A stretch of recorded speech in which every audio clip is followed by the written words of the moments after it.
It's an invasion. There's no other word for it. Thousands of rogue trawlers descending from Indonesia, plundering our rich fishing grounds.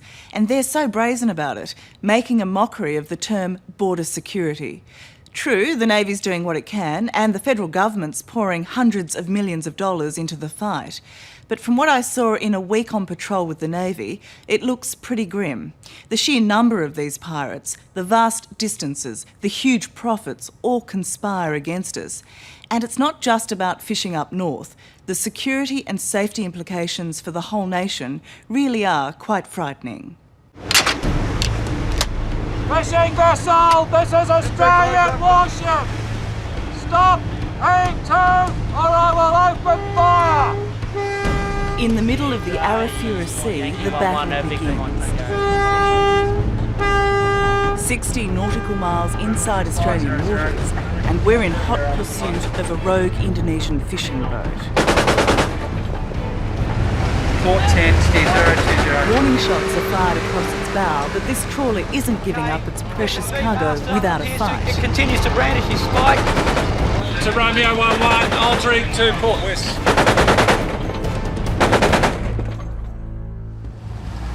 I'm on board HMAS Bendigo with Commander Jock Campbell, heading into treacherous waters. Yankee 3, Yankee 3, this is Yankee 11, Yankee 11, have you let it clear out now? This is Operation Clearwater, Australia's biggest crackdown on illegal fishing boats ransacking our northern waters. Red bow and a dirty white superstructure. This is the border, basically. Yep, that's the EEZ, or another name for it is the Australian Fishing Zone. Sometimes you might find ones that are only sort of just inside the line. But it doesn't matter, they're all fair game? If they're inside the line and they're fishing, they're breaking the law. This is a 24-hour-a-day operation involving the Air Force, Customs and Navy. Over the next week, they'll comb millions of square miles of our territorial waters. Within hours of setting out, we spot our first illegal fishing boat. Red hull, white superstructure. Personnel on the upper decks. Indonesian flag. Geez, he's had a fresh coat of paint, this boy. While they won't admit it, this crew has been hunting for shark, highly sought after because it's so lucrative. Boarding party on board for the narrative. After searching the boat, Bendigo's boarding party finds a hidden compartment full of shark fin. Bloody hell. That's a bunch. A haul of fin like this is worth nearly $100,000, sold in Asia to make soup. Charlie 11 extra, 11 from. You're going to get close to 50 kilos here, mate. Yeah. Jeez. Juvenile sharks. Oh, make that 60.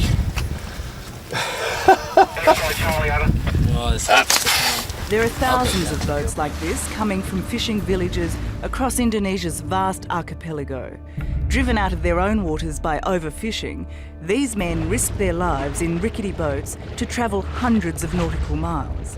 They may be after shark, but they'll take anything, putting our fish stocks under immense pressure. It's just the start. We are seeing the thin end of the wedge, and if we don't do something about it, they may keep on going until there's simply nothing left. Marine biologist Dr. Mark Meakin's dire warning is backed by his own disturbing evidence. In this footage, taken on a pristine Australian reef, there are still many sharks. And this is where the Indonesians have fished. No sharks. They're basically removing down to every last individual on a reef. So are we at a crisis point now? It's at a very worrying point. Basically, wherever we go and look, where the Indonesian fishermen have been fishing for a while, there are no sharks. We compare that to areas where they haven't started fishing yet, and there are lots of sharks.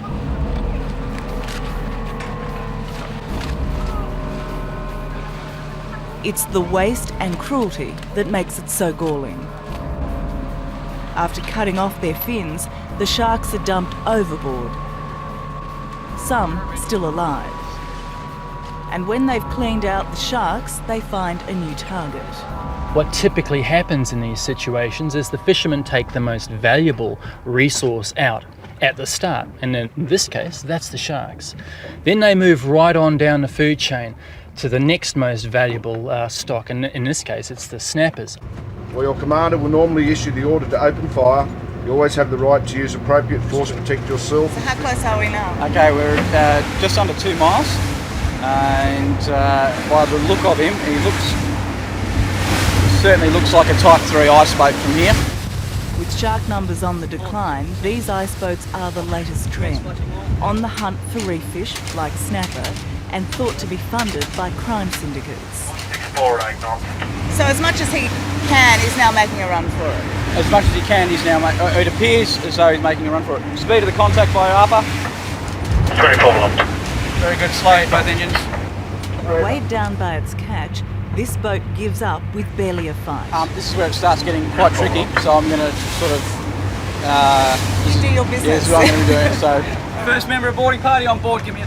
Before the boarding party can check the catch, they find a parrot and a chicken, raising fears of bird flu and exposing just how vulnerable we are to disease. How typical is this boat of the others that you've come across? It's actually not too bad a condition. You get some that are extremely bad, but this one here is pretty sound. It's reasonably clean. Is it? Yeah. You Cockroaches, fish heads. You get worse? Yeah, you get worse. In the iceboat's hold, Fisheries Inspector Roy Mackay finds half a tonne of prize snapper. That's good looking fish, isn't it? Yeah, it's there you go, that's fairly fresh. Do you have any idea how often these guys have come into Australian waters to fish? This particular crew? Yeah, with the amount of vessels that we're currently seeing inside the zone, it's quite easy to say that they do make multiple trips into Australian waters. They just got caught this time? Yes. In this operation, surveillance planes crisscross the skies, pinpointing the Indonesians. We just received a report from the Coast Watch aircraft. The Defence Forces Command Centre in Darwin then relays the positions to patrol boats searching the area. Fishing floats on the starboard quarter. For the Bendigo, yet another illegal fishing boat. You must use the minimum force necessary. Lots of fishing floats, engine running, I can hear the engine running. The boarding party pretty much knows what to expect on this iceboat. Putrid conditions and probably plenty of fish. The only difference is this boat is still fishing. They've still got their long lines out, which means they've been caught red-handed. It's structurally unsound. Whole deck house visibly moves. Obvious signs of damage on the starboard quarter. They have 10 kilometres of long line, which they're made to pull in.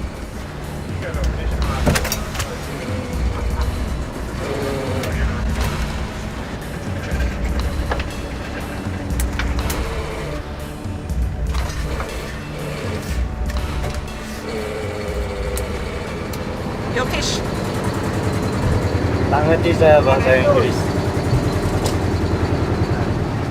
Do they know what they're doing is wrong? Oh, absolutely. I've asked the master, and he's admitted that he's in Australian waters without a licence and he's here to fish.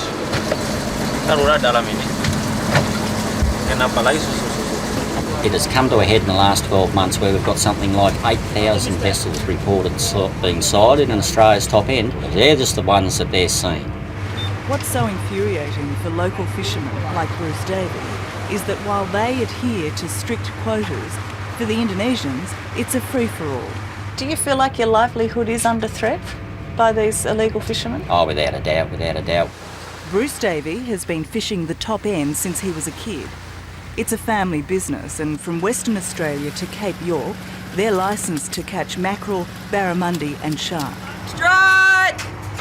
In all his years in these waters, Bruce says he's never seen so many illegal fishing boats. Is there enough of an Australian response to stop them? Oh, of course there isn't. Oh, no way in the world. I mean, it translates to, with Australians 4,000 miles in its economic zone, it translates to 50 police cars patrolling Australia. These photos, stark evidence of just how vulnerable our border security is. Indonesian fishermen landing on our shores to set up camp. We've got many examples of these guys landing on beaches, going up rivers, collecting firewood, stashing equipment ashore. And they bring their animals with them. increasing the risk of diseases like rabies, tuberculosis and bird flu. These brazen landings also highlight potential threats from drug dealers, people smugglers, even terrorists. Threats Federal Fisheries Minister Ian MacDonald is only too aware of. How is it that they can get here so easily? Well, they're not from far away, of course. Some of the local fishermen describe it as an invasion. Is that a fair description? Well, it is a concern. We certainly don't want them here, but we are, by the additional resources we've put into this fight, clearly demonstrating that it's an activity we want to stop. And yet more come, they're coming closer and they're becoming cheekier. Well, I don't accept that more come, and I don't accept that they're coming closer, and I don't accept they're being cheeky. Midships. Cheeky or downright defiant, this iceboat, well within Australian waters, is determined not to get caught. He's using a machete to sharpen the poles. So determined, this boat's not only trying to outrun us, the crew has set up sharpened bamboo poles to stop the Navy boarding. Okay, don't do anything yet. Oh, they're very cheeky, aren't they? Very. Is it going to deter you? We'll see. It's a battle of seamanship, zigzagging across the Arafura Sea as the trawler makes the long and desperate dash for Indonesian waters. For the narrative, he attempted to ram me until I warned the boat. Sarah, Quebec, pennant 1 hoisted. We've been playing this game of cat and mouse for about 8 hours now. For the last couple of hours, the skipper has pulled this boat back to try and lull the Indonesians into a false sense of security. He's ready to pounce now, and he's hoping the element of surprise will give him the advantage so he can get his team on board that illegal fishing boat, nab its crew and seize its catch. With the shotgun, open display of the shotgun. Before the assault team sets off, they're reminded of the strict rules of engagement. You always have the right to use appropriate force to protect yourself and those it is your duty to protect. Whenever possible, a warning should be given before opening fire. You must only use the minimum force necessary. At the same time as that's going on, we will be firing the 50 cal. Okay, be safe. Despite the show of force, the Indonesian skipper is more ready than ever. The master appears to continues to brandish his spike. Yeah, fishing line is ditching, sir. Yeah. He's reinforced his boat with more poles. 1-0. Gun half loaded. The Bendigo is only permitted to fire warning shots across the bow. But this doesn't stop him. Reluctantly, Commander Jock Campbell calls off the chase, not prepared to risk the safety of his crew. Steer 355. Were you surprised that he didn't stop? I was a little surprised he didn't stop. Who knows what is going through his mind. Obviously, he's got something very valuable to protect. This one may have got away with his valuable catch of fish, but the Navy's new generation of patrol vessels will be better equipped to stop illegal boats prepared to run the gauntlet. Still, it raises the question of how many are getting through. We've seen in the last few weeks, a couple of months, an upgrading of the aggression with which the boardings by Australian authorities are being resisted. And that makes me think that we're starting to hurt them. It doesn't tell you that they're thumbing their nose at Australian authorities? Well, I don't think so. I'm not, again, quite sure what you mean by thumbing their nose, but... Well, we witnessed that belligerent behaviour, and in that case they got away. It certainly looked like they were thumbing their nose at the authorities. Well, there is one or two that get away, but there are a hell of a lot more that we do apprehend, and as I say, I think we're starting to make some impact into the people who are sending these vessels out. And this is currently our position, barely 100 miles off Karumba. But fishermen like Bruce Davies say the situation is so bad, they've been forced to take the law into their own hands and become vigilantes. Down the back of the boat now, everyone! 6 people, 7 people down the back now! This home video shows Bruce boarding an Indonesian fishing boat in the Gulf of Carpentaria. Technically, it's an act of piracy, but he says it's the only way to drive the fishermen away.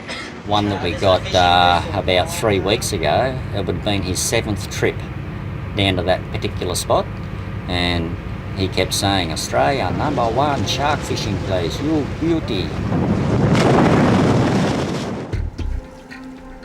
At the end of our 5 days at sea, despite one escapee, we return to Gove with a small fleet of illegal fishing boats. In all, 31 boats were caught during Operation Clearwater. That makes a total of just 204 boats seized this year out of a reported 8,000 sightings. Is it enough? It has to be. We're doing the best we can, and we've seen how successful we are. Is it enough? I don't know. Because the bottom line is they still keep coming, don't they? We have constant. We're constantly at work. Yes. The skippers of the seized boats will be fined up to $27,000, but the rest of the crew will be flown home. As for their boats, they're staying behind. This is an Indonesian fishing boat graveyard, if you like. The owners have 30 days to claim their boats. If they don't, and most don't, then the boats and everything on them gets burnt.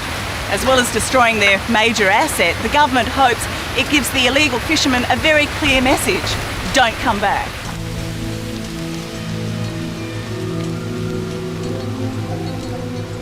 But the message is yet to get through.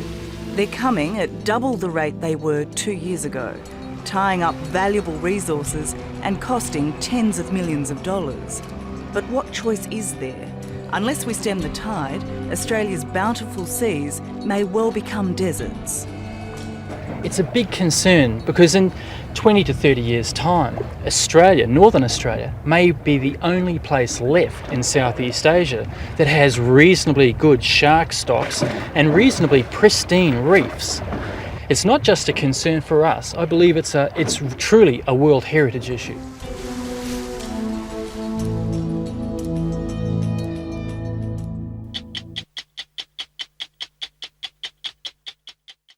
Hello, I'm Tara Brown. Thanks for watching 60 Minutes Australia. Subscribe to our channel now for brand new stories and exclusive clips every week. And don't miss out on our extra minutes, segments and full episodes of 60 Minutes on 9now.com.au and the 9Now app.